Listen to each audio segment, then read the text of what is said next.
প্রিয় এইচএসসি শিক্ষার্থীরা, এই সম্পূর্ণ ভিডিও লেকচারটি হবে নার্সের সমীকরণ নিয়ে। নার্সের সমীকরণ নিয়ে আমরা কিভাবে প্রমাণ অবস্থা যদি না থাকে ওই সিচুয়েশনে কোষ বিভব নির্ণয় করতে পারি সেটি আজকে আমরা এই ভিডিও লেকচারটিতে আলোচনা করব। সো চলো ক্লাসটি শুরু করা যাক।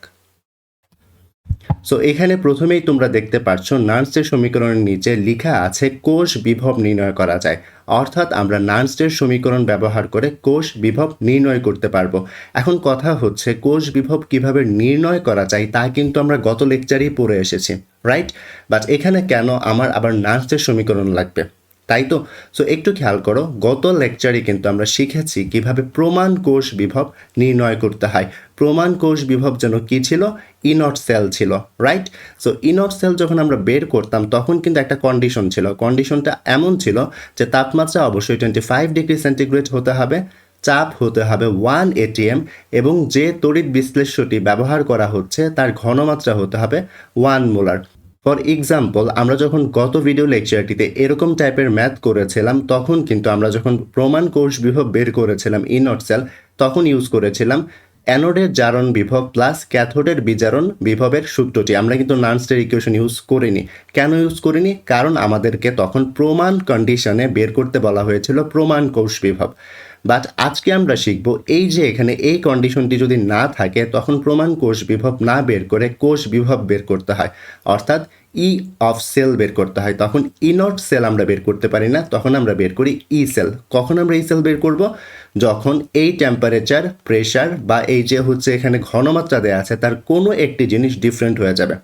হতে পারে এখানে টেম্পারেচার চেঞ্জ হয়ে গেছে, তখন আমরা আর প্রমাণ কোষ বিভব বের করতে পারবো না, কারণ তখন সেটি হয়ে যাবে অপ্রমাণ অবস্থা।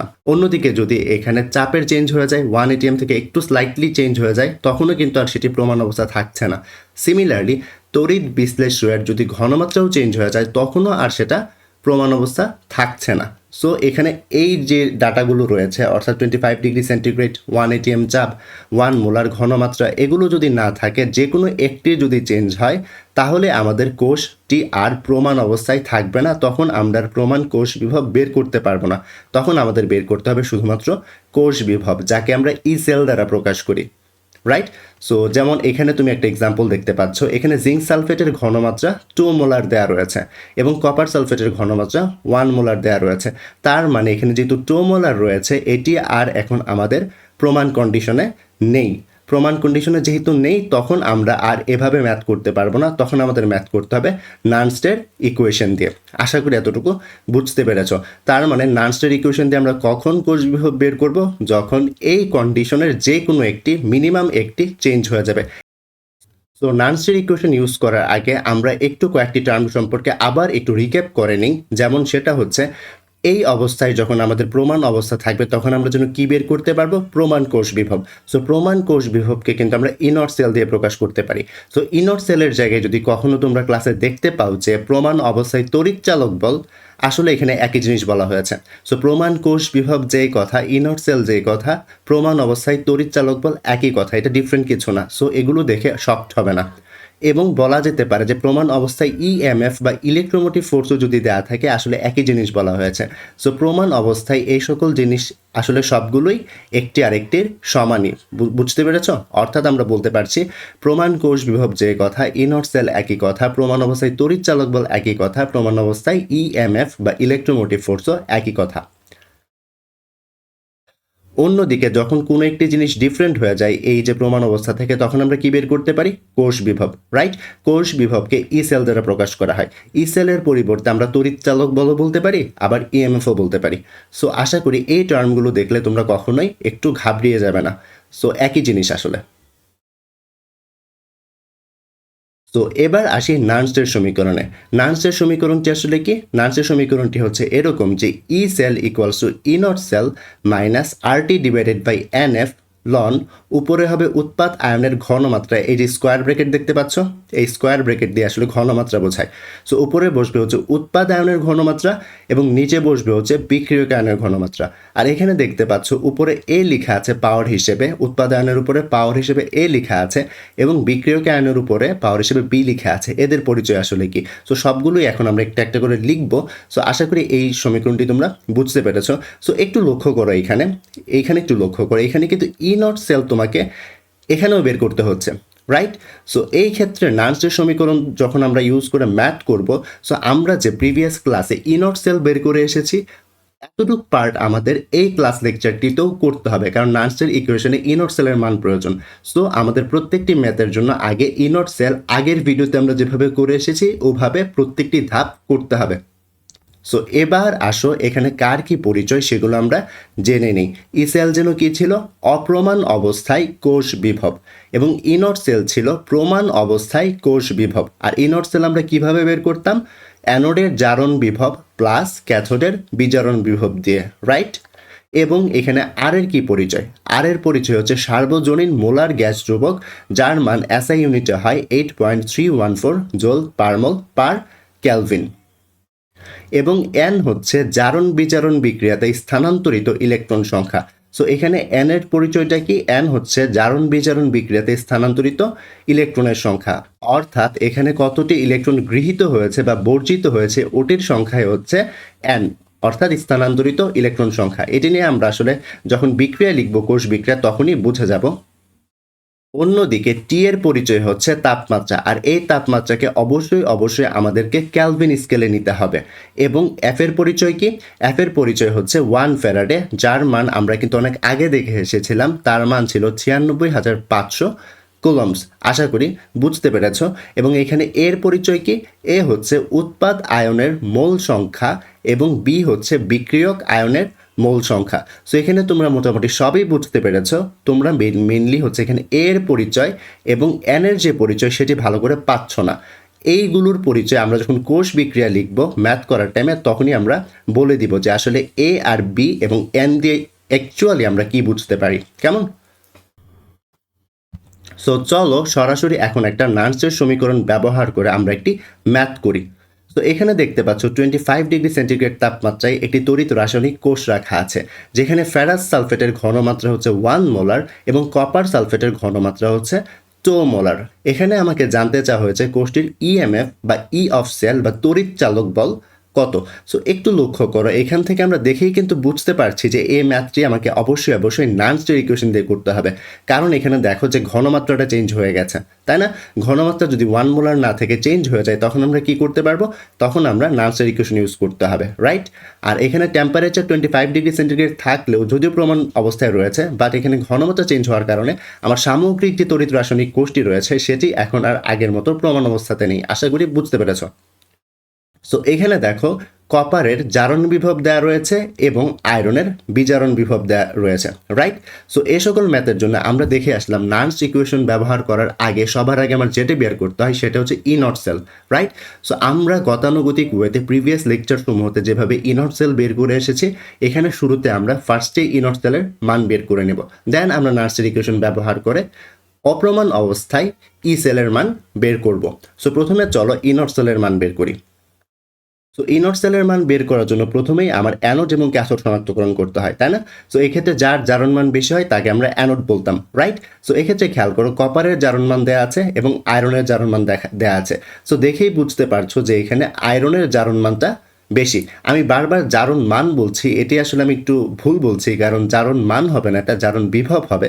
সো আমি যখনই ক্লাস লেকচারে জারণ মান বলছি একটু কারেক্ট করে নেবে, এটি আসলে জারণ বিভব হবে। আমি হচ্ছে ক্লাস নিতে গিয়ে একটু ভুল বলছি যে এটি আসলে জারণ মান হবে না, এটি হবে হচ্ছে জারণ বিভব। সো একটু লক্ষ্য করো এখানে আয়রনের যে জারণ বিভব দেওয়া রয়েছে সেটি হচ্ছে কত? 0.44, আর ওইদিকে কপারের জারণ বিভব হচ্ছে মাইনাসের 0.34। সো অবভিয়াসলি আয়রনের জারণ মান এখানে বেশি। সো আয়রনের জারণ মান যেহেতু বেশি, এখানে আয়রন হবে অ্যানোড এবং কপার হবে ক্যাথোড। আর আমরা জানি নট সেল যখন আমরা বের করি তখন আমাদের ক্যাথোডের বিজারণ মান প্রয়োজন, তাই এখানে আমরা ক্যাথোডের বা কপারের বিজারণ মান বের করে নিলাম, রাইট? সো বিজারণ মান বের করতে আমরা কি করতাম? ওই যে চিহ্নটাকে জাস্ট উল্টে দিতাম। জারণ মান থেকে বিজারণ মান বের করতে গেলে জাস্ট চিহ্নটাকে উল্টে দিতে হবে, রাইট? সো এখানে আমরা বলতে পারছি যে এখানে আয়রন হচ্ছে আমাদের অ্যানোড, রাইট? সো আমরা যখন অ্যানোড এবং ক্যাথোড বের করে ফেলবো তারপরের কাজ হচ্ছে কোষ বিক্রিয়া লেখা, তাই না? সো এখানে দেখতে পাচ্ছি আমাদের যেহেতু আমার এখানে আয়রন হচ্ছে অ্যানোড, তার মানে তার হচ্ছে জারণ অর্ধ বিক্রিয়া হবে। সো এখানে আমি যেটা লিখতে পারি অ্যানোড অর্ধ বিক্রিয়া হচ্ছে আমার আয়রন 2টি ইলেকট্রন ছেড়ে দিয়ে আয়রন 2+ হবে, রাইট? সো এই যে অর্ধ বিক্রিয়াটি লিখলাম এটি কিন্তু আসলে এখানে আমরা অ্যানোডের রেফারেন্স ধরে লিখেছি। দেখো আয়রন থেকে আয়রন 2+ ছিল, রাইট? যেহেতু আয়রন থেকে আয়রন 2+ ছিল, সো অর্থাৎ সে আয়রন থেকে আয়রন 2+ হতে গেলে তাকে 2টি ইলেকট্রন ছাড়তে হবে, রাইট? তো এই যে সে ছাড়লো, ছেড়ে দিয়ে Fe2+ হয়ে গেল। এবং ক্যাথোড অর্ধ বিক্রিয়া কিন্তু আমরা এই যে বিজারণ থেকে আমরা লিখছি, দেখো এখানে 2টি ইলেকট্রন ছিল, সে এখানে 2টি ইলেকট্রন গ্রহণ করে কপার হয়ে গেছে, তাই না? কপার 2+ থেকে কপার হয়েছে, তাই এখানে লিখলাম কপার 2+, ওই 2টি ইলেকট্রন গ্রহণ করে কপার 2+ হয়েছে। তো আমি যদি এখন পূর্ণ বিক্রিয়া লিখতে চাই তাহলে আমি কি করব, এই যে মাইনাসের 2টি ইলেকট্রন এবং প্লাসের 2টি ইলেকট্রন কেটে দিব, রাইট? সো কেটে দেন কোষ বিক্রিয়াটি আমরা লিখতে পারবো, যেখানে বিক্রিয়ক কি রয়েছে, বিক্রিয়ক রয়েছে এখানে আয়রন প্লাস কপার 2+ এবং উৎপাদ রয়েছে আয়রন 2+ এবং কপার। সো আশা করি কোষ বিক্রিয়া কীভাবে লিখতে হয় সেগুলো তোমরা বুঝতে পেরেছ। আমরা কিন্তু এগুলো অনেকবার করে এসেছি এর আগেও। আমরা যখন কোষ বিক্রিয়া এবং অ্যানোড এবং ক্যাথোড শনাক্তকরণ করে ফেলবো, তারপরের কাজ কি ছিল, প্রমাণ কোষ বিভব নির্ণয় করা, রাইট? সো এখানে আমরা যখন ইনট সেল বের করব, এখানে আমাদের কি করতে হবে, অ্যানোডের জারণ বিভব প্লাস ক্যাথোডের বিজারণ বিভব। আমরা দেখতে পাচ্ছিলাম যে আমাদের হচ্ছে এখানে আয়রন ছিল, অ্যানোড, তাই অ্যানোডের জারণ বিভব কত ছিল, এই যে এখানে আয়রন যেটি রয়েছে আয়রনের জারণ বিভব ছিল হচ্ছে 0.44 ভোল্ট এবং ক্যাথোড যেটি রয়েছে কপার, তার বিজারণ বিভব কত ছিল, তার বিজারণ বিভব ছিল হচ্ছে প্লাসের 0.34 ভোল্ট। এই মানগুলো যদি আমরা এখানে বসিয়ে দিই তাহলে আমাদের মান কত আসবে, 0.78 ভোল্ট। তো এখানে আমরা এখন প্রমাণ কোষ বিভব বের করে ফেলতে পেরেছি, এর মানে ইনট সেলের পার্টটুকু আমাদের করা শেষ হয়ে গিয়েছে, রাইট? সো এখানে যেহেতু আমাদের ইনট সেল বের করা শেষ, এখন আমরা ই সেল বের করব বা কোষ বিভব বের করব নার্নস্টের ইকুয়েশন দিয়ে। সো আমরা প্রিভিয়াস স্লাইডে যে ইনট সেল বের করেছি তার মান কত পেয়েছি, তার মান পেয়েছি 0.78 ভোল্ট। আর একটু লক্ষ্য করো এখানে আমরা যে কোষ বিক্রিয়াটি পেয়েছি ওই কোষ বিক্রিয়াটি কী ছিল, আয়রন প্লাস কপার 2+ থেকে আয়রন 2+ প্লাস কপার প্রডিউস হয়েছিল, রাইট? সো এই ক্ষেত্রে আমি একটু তোমাদেরকে প্রিভিয়াস স্লাইডে নিয়ে যাই যেখানে কোষ বিক্রিয়াটি লিখেছি, কারণ সেখান থেকে তোমরা হচ্ছে এই অনেকগুলো ডাটা পেয়ে যাবে, ওগুলো একটু দেখাই। তো এখানে দেখো একটু আমরা যে লিখেছি যে এখানে ইলেকট্রন যে ট্রান্সফার হয়েছে, দেখো জারণ বিজারণ বিক্রিয়াতে ঠিক কতটি ইলেকট্রন এখানে স্থানান্তরিত হয়েছে, 2টি ইলেকট্রন স্থানান্তরিত হয়েছে। তার মানে এখানে n এর মান, অর্থাৎ স্থানান্তরিত ইলেকট্রনের সংখ্যা n এর মান 2। এটাই আসলে ওখানে প্রথম স্লাইডে নার্নস্টের সমীকরণে দেখিয়েছিলাম যে n এর পরিচয় কি, n এর পরিচয় হচ্ছে জারণ এবং বিজারণ বিক্রিয়াতে বা মোট বিক্রিয়াতে কোষ বিক্রিয়াতে স্থানান্তরিত ইলেকট্রনের সংখ্যা। সো এই ক্ষেত্রে n এর মান কত হবে, 2 হবে, রাইট? আর এই যে কোষ বিক্রিয়াটি রয়েছে ওই কোষ বিক্রিয়াটি কিন্তু আমি ওখানে দেখিয়েছি।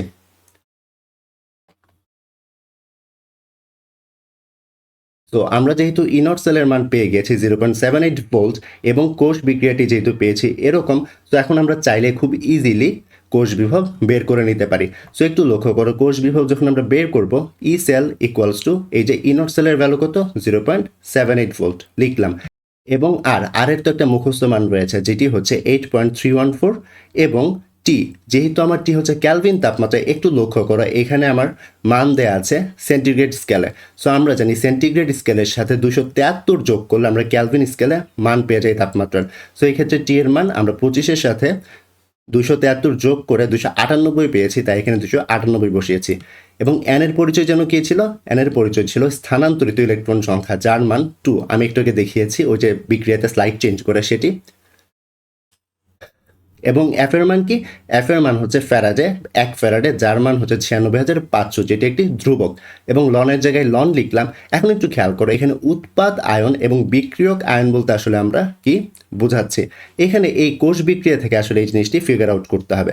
এখানে দেখো উৎপাদ আয়ন, এখানে উৎপাদে আয়ন কোনটি, এখানে কিন্তু উৎপাদে কপার আয়ন হিসেবে নেই, উৎপাদে আয়রন আয়ন হিসেবে রয়েছে, তাই না? এবং বিক্রিয়কে কপার হচ্ছে আয়ন হিসেবে রয়েছে। সো উৎপাদ আয়ন কোনটা, উৎপাদ আয়ন হচ্ছে আয়রন, রাইট? সো এখানে আমরা কি বসাবো, আয়রনের ঘনমাত্রা। সো এখানে আয়রনের ঘনমাত্রা কত ছিল, 1 মোলার, রাইট? সো এখানে আমরা 1 ইউজ করেছি। অন্যদিকে লক্ষ্য করো এখানে বিক্রিয়ক যে আয়ন রয়েছে যেটি হচ্ছে কপার 2+, সো কপার 2+ এর ঘনমাত্রা কত, 2 মোলার, তাই আমরা নিচে 2 বসিয়েছি। আশা করি বুঝতে পেরেছ। তারপরে কি কাজ ছিল, তারপরের কাজ ছিল উপরে উৎপাদ আয়নের মোল সংখ্যা, নিচে বিক্রিয়ক আয়নের মোল সংখ্যা। সো এখানে লক্ষ্য করো উৎপাদ আয়নের কোনো মোল সংখ্যা নেই, তাই এখানে আমরা 1 লিখবো। অন্যদিকে এখানে দেখো বিক্রিয়ক আয়নেরও হচ্ছে কোনো মূল সংখ্যা নেই, তার মানে মনে মনে 1 রয়েছে, তাই আমরা এখানে উপরে পাওয়ার হিসেবে 1 লিখেছি। এগুলি হচ্ছে আসলে এ আর বি এর মান। আশা করি বুঝতে পেরেছো। সো এই সমীকরণটি যখন তোমরা ক্যালকুলেট করবে তখন তোমাদের মান আসবে প্লাস এর 0.771 ভোল্ট। সো আমরা বলতে পারি কোষের তড়িৎচালক বলের মান 0.771 ভোল্ট। সো এই ম্যাথটি আমাদের এখানেই শেষ হচ্ছে। আশা করি বুঝতে পেরেছো। এবার আসো নার্সের ইকুয়েশন ব্যবহার করে আমরা আরেকটি ম্যাথ করি। এখানে দেখতে পাচ্ছ আয়রন থেকে ফেরাস সালফেট হয়েছে এবং ফেরাস সালফেটের ঘনমাত্রা 1 মোলার এবং মাঝখানে একটি লবণ সেতু রাখা আছে এবং সিলভার ক্লোরাইড থেকে সিলভার হয়েছে এবং সিলভার ক্লোরাইডের ঘনমাত্রা হচ্ছে 2 মোলার। যেহেতু এখানে দেখতে পাচ্ছ প্রমাণ অবস্থায় কোষটি নেই, তার মানে এখানে আমাদের যখন বলা হয়েছে যে 25 ডিগ্রি সেন্টিগ্রেডে কোষের ইএমএফ বের করতে, তার মানে আমরা এখানে নার্সের ইকুয়েশন ইউজ করতে হবে, কারণ এখানে কোষটি প্রমাণ অবস্থাতে নেই, কারণ এখানে ঘনমাত্রা চেঞ্জ হয়ে 2 মোলার হয়ে গিয়েছে, তাই না? তো এক্ষেত্রে আমাদের নার্স ইকুয়েশন ইউজ করতে হবে। সো আবার এখানে দেখো সিলভার এবং আয়রনের কি দেয়া আছে, জারণ বিভব দেয়া রয়েছে। সো এখন আমরা প্রথমে নার্স ইকুয়েশন ব্যবহার করতে গেলে আমাদের প্রথম কাজ কি? প্রথম কাজ হচ্ছে ইনর সেল বের করতে, যেগুলো আমরা স্টেপ বাই স্টেপ বের করব। ইনর সেল বের করে দেন আমরা নার্সের ইকুয়েশন ইউজ করে কোষ বিভবটি বের করতে পারবো, রাইট? তো এই ম্যাথটির ক্ষেত্রে সমাধান করার আগে এই বিক্রিয়াটিকে একটু সিম্পলিফাইড ওয়েতে আমরা একটু লিখে নিব। তো এখানে যেহেতু দেখতে পাচ্ছ আয়রন, তাই আমি আয়রন লিখেছি এবং ফেরাস সালফেট রয়েছে, আর আমরা জানি ফেরাস সালফেট তড়িৎ বিশ্লেষ্য, যেটি হচ্ছে জলীয় যৌবনে Fe2+ হিসেবে থাকে, এবং এখানে সিলভার ক্লোরাইড রয়েছে। আমরা জানি সিলভার ক্লোরাইডও জলীয় যৌবনে এভাবে থাকে না, সে আয়নিত হয়ে সিলভার প্লাস হয়ে যাবে। তো এখানে খেয়াল করো আয়রনের বেলায় আমি 2 ইউজ করেছি এবং সিলভারের বেলায় 1 কেন ইউজ করলাম? খুবই সিম্পল ব্যাপার, কারণ আয়রনের যোজনী +2 এবং সিলভারের যোজনী +1, তাই এরকম করেছি। আশা করি এই বিক্রিয়াটি বুঝতে পেরেছো যে কীভাবে এভাবে লিখতে হয়। এভাবে না লিখলে কিন্তু ম্যাথটি তোমরা করতে পারবে না। সো প্রথমে এই কাজটি করে নেবে। সো এবার আসো স্টেপ বাই স্টেপ ইনর সেল বের করি। ইনর সেল বের করতে আমাদের প্রথম কাজ কি? অ্যানোড এবং ক্যাথোড শনাক্তকরণ করা। যার জারণ মান বেশি সে অ্যানোড, রাইট? সো এখানে আমরা দেখতে পাচ্ছি দুটিরই জারণ বিভব দেওয়া রয়েছে, তার মধ্যে দেখা যাচ্ছে যে আয়রনের জারণ বিভবটি বেশি। যেহেতু আয়রনের জারণ বিভবটি বেশি, এখানে আয়রন হবে অ্যানোড, রাইট? আয়রন হচ্ছে এখানে অ্যানোড। আর আমরা জানি ইনর সেল বের করতে আমাদের কি প্রয়োজন? ক্যাথোডের বিজারণ বিভব। যেহেতু এখানে সিলভার আমার ক্যাথোড, তাই আমি সিলভারের বিজারণ বিভবটিও এখানে বের করে রেখেছি আমাদের হিসাবের সুবিধা হওয়ার জন্য। সো আমরা অ্যানোড এবং ক্যাথোড শনাক্তকরণ করার পর কোষ বিক্রিয়া লিখি, রাইট? সো এখানে কোষ বিক্রিয়া যখন আমরা লিখবো, আমরা দেখতে পাচ্ছি অ্যানোড অর্ধবিক্রিয়া হচ্ছে কি? আয়রন 2টি ইলেকট্রন ছেড়ে আয়রন 2+ হয়ে গেল, এবং ক্যাথোড অর্ধবিক্রিয়া হচ্ছে সিলভার 2টি ইলেকট্রন গ্রহণ করে 2 সিলভার হয়ে গেল। এখানে আসলে বিক্রিয়াটি এমন ছিল, সিলভার প্লাস একটি ইলেকট্রন গ্রহণ করে নর্মাল সিলভার হয়ে যায়, রাইট? বাট একটু দেখতে পাচ্ছো যে এখানে আয়রন ইলেকট্রন ছেড়ে দিয়েছে 2টি, তাহলে সিলভার কয়টি ইলেকট্রন গ্রহণ করতে হবে? 2টি ইলেকট্রন গ্রহণ করতে হবে, তাই এখানে সিলভার ব্যবহৃত হয়েছে 2 মোল করে। আশা করি বুঝতে পেরেছ। তো এখন যদি সামগ্রিক কোষ বিক্রিয়াটি লিখতে চাই, কোষ বিক্রিয়াটি হবে এমন যে আয়রন প্লাস 2 সিলভার আয়ন থেকে 2টি ইলেকট্রন কাটাকাটি, রাইট?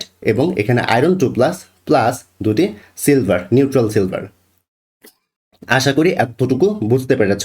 আর এখানে অ্যানের ভ্যালু কত হবে? অ্যানের ভ্যালু হবে হচ্ছে জারণ বিজারণ বিক্রিয়াতে ট্রান্সফার বা হচ্ছে স্থানান্তরিত ইলেকট্রনের সংখ্যা। তো এখানে দেখতে পাচ্ছ যেহেতু এখানে 2 রয়েছে, জারণ বিজারণ বিক্রিয়াতে স্থানান্তরিত ইলেকট্রন সংখ্যা, তাই অ্যানের ভ্যালু হবে 2। আশা করি বুঝতে পেরেছ। তো এবার আমরা লিখব যে আমাদের প্রমাণ কোষ বিভব কত। সো আমরা প্রমাণ কোষ বিভব যখন লিখি তখন কি করি? ইনর সেল বের করি, রাইট? ইনর সেল কি ছিল? অ্যানোডের জারণ বিভব প্লাস ক্যাথোডের বিজারণ বিভব। এখানে অ্যানোড কোনটি?